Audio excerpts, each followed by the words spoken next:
Samahan niyo ulit ako guys sa topic natin today. Alagang Nairicos TV gustong umasenso. Huwag kalilimutang mga kadamunggol na mag-subscribe sa ating channel, para mas marami pa tayo matulungan sa vlog na to.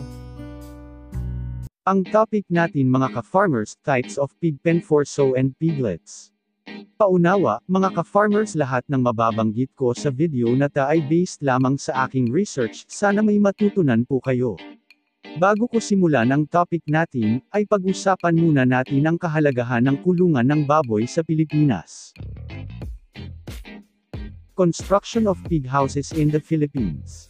Pig houses should be properly constructed to ensure maximum growth of pigs. A poor one will get sick easily. For small of backyard operations, cheap and locally available materials such as bamboo can be used. Permanent pig houses should have clean floors to keep them clean and to minimize the presence of parasites and diseases. Concrete floors should not be too rough to cause foot and leg problems and should not be too smooth to sleep when wet. Feeders and water wells are best made to concrete, although tower materials can be used. Some people use waste automobile or truck tires in half. In Tagalog, ang mga kulungan ng baboy ay dapat na maayos na itayo upang matiyak ang paglaki ng mga baboy. Ang hindi maayos na kulungan ay madaling lapitan ng sakit. Para sa maliliit na operasyon sa likod bahay, maaaring gamitin ang mura at lokal na magagamit na mga materyales tulad ng kawayan. Ang mga permanenteng bahay ng baboy ay dapat magkaroon ng malinis na sahig upang mapanatiling malinis ang mga ito at upang mabawasan ang pagkakaroon ng mga parasito at sakit. Ang mga konkretong sahig ay hindi dapat masyadong magaspang upang maiwasan ang pagdulot ng mga problema sa paa at binti, at hindi dapat masyadong makinis upang hindi madulas kapag basa. Ang mga feeder at mga balon ng tubig ay gawa sa konkreto. Ang ilang mga tao ay gumagamit ng gulong ng sasakyan, na hinati sa dalawa. So napag-usapan na natin mga ka-farmers, ang kahalagahan ng kulungan ng baboy. Bago tayo pumunta sa topic natin, maaring bang i-like at i-subscribe nyo naman ako mga ka-farmers, maraming salamat po. So dito na tayo sa topic natin today, meron dalawang kategorya ang pag-aalaga ng baboy, ang concrete pig pen at babuyang walang amoy. Ito ang halimbawa ng concrete pig pen. At ito naman ang halimbawa ng babuyang walang amoy.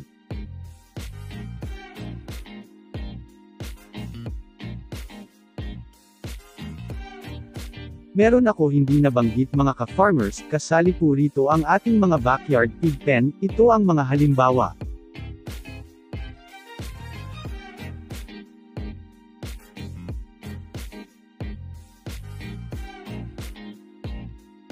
Ngayon na pag-usapan na natin, ang mga kategorya ng kulungan ng baboy sa Pilipinas na pwedeng sundin para gawin yung kulungan. Pumunta naman tayo sa mga kulungan ng inahin at beak. Ang mga kulungan ng inahin at beak ay meron 3 uri hanggang sa winning stage ng mga beak. Gestating pen, farrowing pen, at nursery pen.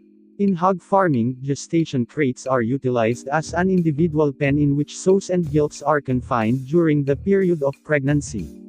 Also known as sow stalls, the enclosures are generally made of metal and come in various sizes. In Tagalog, sa hog farming, ang mga gestation crates ay ginagamit bilang isang individual na pen kung saan ang mga sows at gilt ay nakakulong sa panahon ng pagbubuntis. Kilala rin bilang mga sow stall, ang mga enclosure ay karaniwang gawa sa metal at may iba't ibang laki. Ginagawa ang methods na nito para monitor ang inahin na nang bubuntis simula ng sila at na AI hanggang 110 days. Maikling trivia muna tayo mga ka-farmers. Gilt, alagang baboy. So, inahing nanganak na.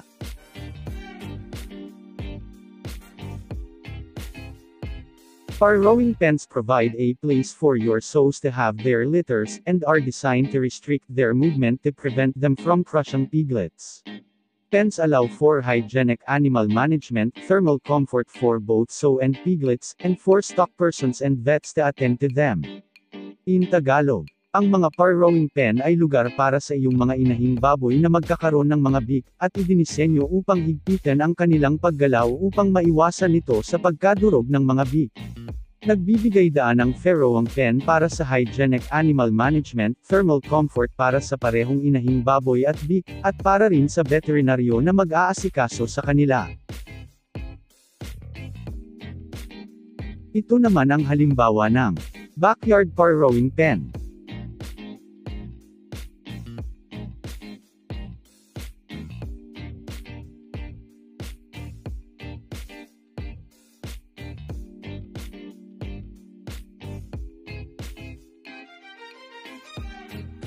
Piglet Nursery Crate is a professional equipment to taking care of the piglets which are 35 days old and already weaned. The floor adopts plastic manure dropping board. The feces can drop through the gaps of the floor, so it can prevent the environmental pollution and disease, and improve the survival rate efficiently. The thermal insulation properties is very well, and the texture is soft and firm. It will not hurt the piglet's feet. In Tagalog, ang Piglet Nursery Crate ay isang kulungan sa pag-aalaga ng mga beak na 35 araw na ang edad at naiwalay na sa kanilang ina. Ang sahig ay gumagamit ng plastic manure dropping board. Ang mga dumi ay maaaring bumaba sa mga puwang ng sahig, kaya't mapipigilan nito ang polusyon at sakit sa kapaligiran, at mapabuti ang rate ng kaligtasan ng beak ng mahusay. Ang mga katangian ng thermal insulation ay napakahusay, at ang texture ay malambot at matatag, hindi masakit sa paa ng beak. Ginagawa rin ang methods na ito para maiwasan malamigan ang ating beak upang maiwasan ang pagtatay ng mga ito. Bago ko po tapusin ang video natin mga ka-farmers, sa mga naghahanap ng mga kulungan ng ating inahin at mga beak, maaring e-contact or message nyo po ang J. Brito Pig Pens and Pig Feeders sa kanilang Facebook page. Follow at like na rin mga ka-farmers.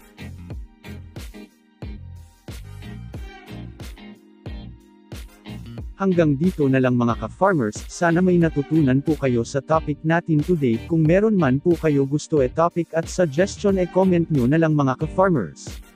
Huwag po kakalimutan na subscribe at i-like nyo guys ang ating video.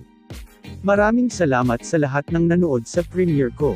Hanggang sa muli, this is Nyricos TV again, love you all.